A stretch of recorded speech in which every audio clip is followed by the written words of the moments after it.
Bug bounty RCE, remote code execution. I'm paying attention and giving very importance to this. RCE is a very critical vulnerability. There are different bug bounty programs, right, where that companies gives permission for every interested security researcher to hack their systems. If a vulnerability is found, the researcher report it to the companies, right? After the preliminary assessment, if the vulnerability is confirmed, bug bounters are compensated. Sometimes it might be thank you. Of course, if it is a government bug bounty program. Otherwise, researchers will be paid money, right? So when we are talking about serious vulnerability like RCE, the money can be big. So that's why I'm giving a special attention here. You can take a look at here. Last 3-4 years, there are many researchers have reported RCE vulnerabilities in their products. Snapchat reported RCE in Kubernetes API exposing credentials, and for that they were paid 25K US dollars, right? PayPal $30K for reporting RCE on via npm config. PlayStation 15K. TikTok 11K US dollar for reporting RCE on TikTok and Android app. Twitter 20K US dollar for reporting pre-auth RCE and VPN. And Yelp, Uber. So the money is very big, especially for reporting critical bugs, critical vulnerabilities. So RCE is one of them. Remote code execution. What it is? Attacker finds a vulnerability, right, and create a payload.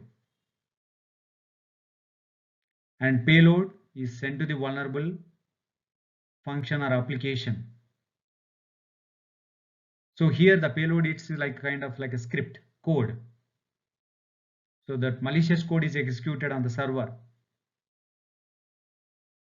right? So after execution, either whether sensitive info can be disclosed to the attacker or server can be compromised completely. With this, attacker will get a gain full access to the server, and attacker can steal the information or can harm the server, can do whatever you want. So RC is one of the very important and critical vulnerability. Remote code execution, malicious code execution on the server, right, through exploitation of certain vulnerability. In order to find report critical vulnerability RCE, it's a quite challenging task.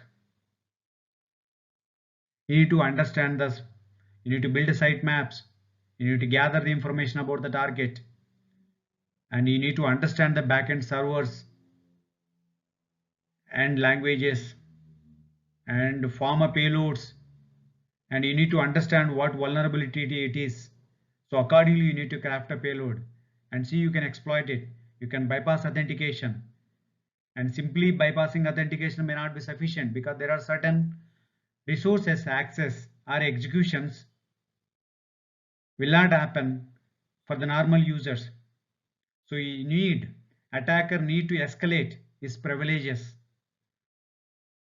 So attacker need to get admin privileges in order to get code executed on that server machine, right? So privilege escalation need to be performed after authentication bypass. Then afterwards, once he gains admin privileges, that server code, malicious code get executed in the server. Then afterwards, you can access the attacker can access the resources on the server itself or the internal network. Right? For that, attacker need to explore multiple attack vectors Sometimes single attack vector may not help in order to get this task done, because there are many levels: authentication bypass, privilege escalations, right, malicious source code downloading, and reverse command and control back to the attacker. Then attacker finally executes its intended actions. In order to get all this task done, one simple attack vector is not sufficient. So one simple vulnerability is not good enough. So there are multiple attack vector, multiple vulnerabilities need to be found, and then accordingly he can execute attack chain in order to get the desired actions on the target server, especially remote code execution. But of course, it is compensated with the huge money, right? Big money. So that's why I'm giving a special attention to the RCE.